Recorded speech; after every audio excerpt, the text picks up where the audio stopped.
What's going on, guys? I am the BriarRabbit, and I can talk like James T. Kirk. But I won't. Instead, I'm going to talk about the latest patch for Destiny, and it is a doozy. I'm actually really excited about this patch because I think it really shows that Bungie is looking at the Crucible long term. They want people to be playing this, and they're really balancing the weapons and even the character classes for that eventuality. So I'm going to go over all of the changes, and while I'm actually going to talk about my initial impressions over the last 2 to 3 hours of gameplay that I've had in this new version of the Crucible. So let's start off with some just general stuff. They fixed a bug where the Valkyrie 05X ship was the same as the Aurora Lance. Not a big deal here. You know, I don't even know how many people actually had that Valkyrie ship. They changed a couple of the classes a little bit. The Titan, first of all, unbreakable. So they fixed an issue with the perk granting more agility than intended. I think that's actually pretty good. Titans are supposed to be a little slower, but have a little more health and a little more strength. And when they're just as fast as like a hunter, you know, that can be an issue. So slowing them down just a little bit, I think, is a good thing. Warlock, the Brimstone perk can now activate if a player is airborne. So they actually buffed the Warlock a little bit. No changes to the Hunter at all. So we are now going to get into the weapons, and there are some big changes in the weapons. I think they're pretty good overall, and we're going to start with some general stuff. Fix some issues related to quick weapon swapping. So this means that the people who are running around with, like, let's say a shotgun and an auto rifle, and the shotgun had quick weapon swap, and the auto rifle had quick weapon swap, that's going to happen a little slower, especially in the standard Crucible. I believe that's what that is. They didn't go into a whole lot of details, but that's kind of what I noticed while I was playing, is it wasn't quite as fast depending on the weapons. Auto rifles. This is a big one because auto rifles were a really dependable weapon in the Crucible, and they've been nerfed significantly. So base damage has been decreased by 2% across the board. They also reduced precision damage multipliers from 1.5 to 1.25%, and that's the headshot bonus. And they also decreased the stability of the weapons by 4 to 17% depending on which gun you're actually talking about. So really big nerfs to the auto rifle, which makes me kind of sad. I don't mind when they balance weapons. I generally prefer them to buff weapons rather than nerfing them. So I would have rather seen like the scout rifle, the hand cannon kind of get buffed up to the auto rifle's, you know, level, as opposed to the auto rifle being brought back down. Next up, hand cannons. The in-air accuracy is now increased. I think that's a really cool upgrade. So now that while you're in the air, you can be sniping headshots from up there. I think that's a really cool addition.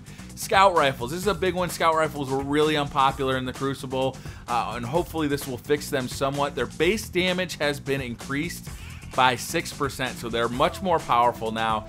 Damage versus alien combatants increased 6 to 25% based on tier, and improved target acquisition plus additional recoil tuning. So overall for the Crucible, they have increased the damage and increased kind of that auto aim stickiness that you get from that auto aim, you know.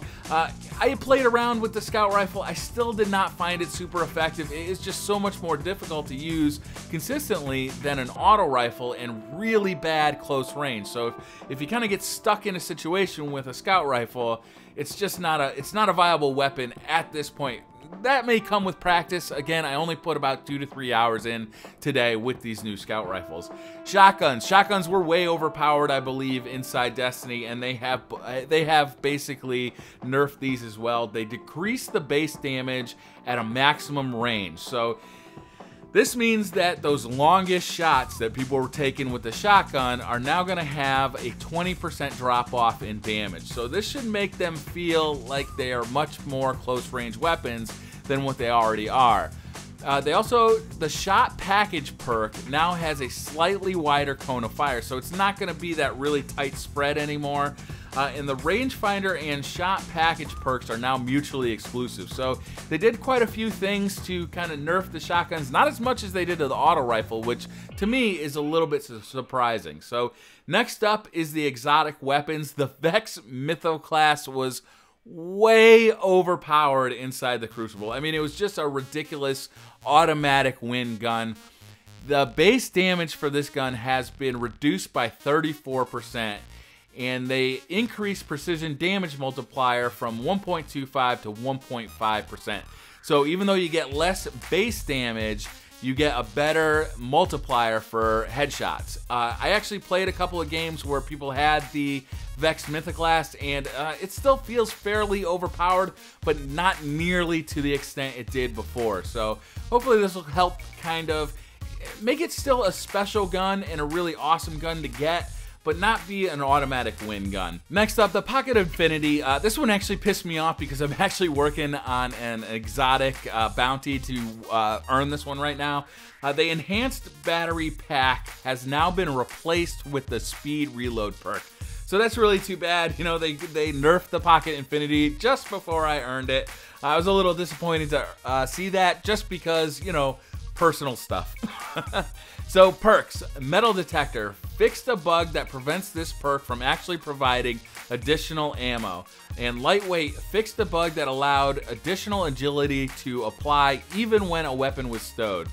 So when you had lightweight on, that would allow you to keep the additional agility that it supplied to you even when you weren't using the weapon. So that's it for the weapons. I think it was a big update for the weapons. I find that it makes a big difference, especially to the auto rifle. The auto rifle does not feel like it kills nearly as quickly as it used to. It's still a very viable gun, but it definitely kills a lot slower than it used to. They also fixed some activity stuff. Strikes, Engram awards from strikes now appear in the post-game active summary, and the Vault of Glass Templar encounter. The kill volume added to sniper platforms to prevent players from sitting on top of them, and Relic is now removed from respawn if the holder leaves the playable area. So they fixed a little stuff in the raid as well. And Destinations The Fallen have also retreated from their hold over the rocket yard to discuss a new takeover plan. So that was the last of the good, loot caves, and that one's gone. So that's going to do it for this video. Let me know what you guys think about the patch down in the comments below. Overall, I think it's a pretty good patch. I'm a little disappointed by the auto rifle nerfing, but overall, I think it's a pretty good patch. Let me know what you guys think. Hit that like button if you like this video. Hit subscribe if you're new to the channel, and I'll see you guys next time. Bye.